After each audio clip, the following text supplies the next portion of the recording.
As part of our street lighting project, I'm happy to announce that we've commenced the installation of all-in-one solar street lights.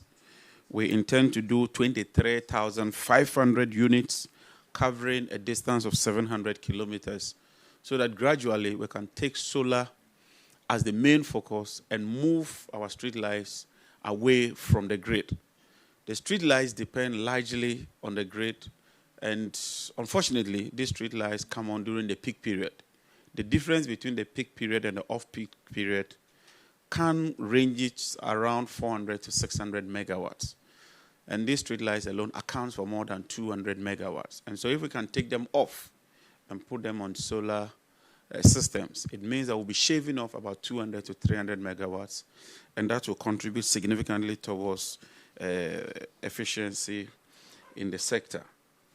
We are working very hard to also bring some departments, agencies, and government schools and clinics on board by installing solar rooftops. And if we do that, it means that we'll also be bringing about efficiency and reducing the electricity bills of these institutions. A couple of weeks ago, we launched our EV promotion program so that these EV vehicles would depend on solar for charging. I commissioned the first one at the Energy Commission, and as part of government effort, we are importing the first EV vehicles for government agencies. So very soon you will see ministers driving EV vehicles. We'll roll it out to other departments, and heads of agencies, some of who are here, would be driving EV vehicles powered by solar power. We will, in collaboration with the private sector, extend it to commercial drivers and other users so that EV vehicles would become a norm as far as the nation is concerned. This year, the ministry is developing a 5-year strategic document for the implementation of renewable energy and our green transition agenda. This will serve as a blueprint to guide us so that Ghana can make strides when it comes to renewable energy. May I now, with your permission, turn my attention to the power sector. That is the electricity sector.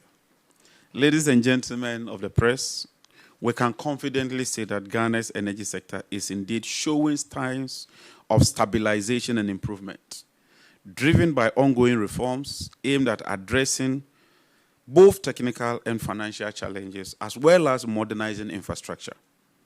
The persistent and erratic power outages that had plagued the country when we assumed office during the beginning of the year has witnessed a remarkable improvement and reliable supply of power. And you can attest to the fact that we are now experiencing reliable, uninterruptible supply of power.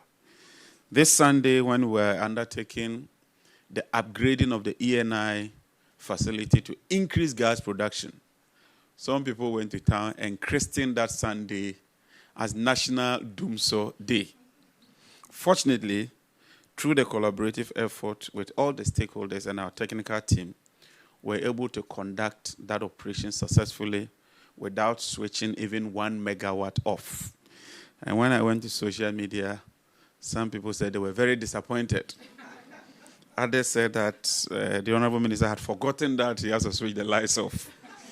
It all attests to the importance of electricity, and we will do everything we can to ensure that we build on the gains we've made and consolidate the gains we've made. As you may recall, I directed a comprehensive program towards reducing the incidence of unplanned outages because it was becoming too much. This program involved patrolling and mapping overhead line feeders, identifying construction defects and interference from structures such as buildings, billboards, vegetation, as well as those from rainfall. We identified most of these defective equipment and lines and have been working on them aggressively. And I want to commend ECG under the leadership of Engineer Kwekwena for the tremendous work they've done so far. They've constituted 4 gangs alone for Accra, working on a 24-hour shift in line with the President's vision. And when we identify a problem, they're swiftly moving to address those challenges.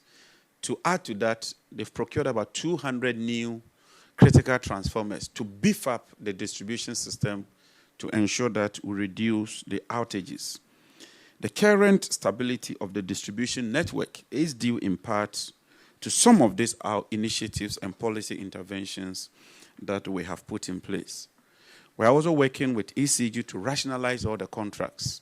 Indeed, if you compare this year to last year in terms of expenditure, we are spending about 30% or 40% of what was spent in 2024 when it comes to procurement.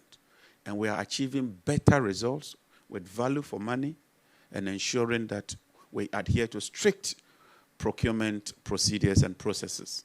And I'm very happy that we are bringing about all this efficiency in the sector because the gains we make would be transferred to the ordinary consumer. I can assure you that we are not going to witness the kind of procurements we witnessed over the years. And as minister, I take full responsibility to ensure that they adhere strictly to some of these measures. So far, 347 supply contracts that have failed to deliver goods within the specific areas are up for review. The goods in these containers were not part of the materials locked up at the ports. These are new containers coming up following procurements that were undertaken previously. They are yet to be delivered. The ECG board has approved the outright termination of 202 of these contracts. The total value of these contracts is estimated at 227 million United States dollars, 1.17 million pounds, 4.08 million euros. The remainder of the 145 contracts are being subjected to additional strict scrutiny and may be terminated depending on the findings. We are determined to ensure that we clean the sector. The ministry has also signed some KPIs with management, and management has also signed KPIs with the regional office and will hold them to account. We are implementing a new billing system, and we've done that in record 3 months. When we assumed office, we realized that the billing system was not fit for purpose. There were a lot of irregularities, and I'm happy to note that the ECG has successfully transitioned to a new billing system they call ZEOS. And all other commercial operations have been restored as I speak. ECG has also taken advantage of the transition to enhance its billing system to ensure that they produce commercial processes in its entirety.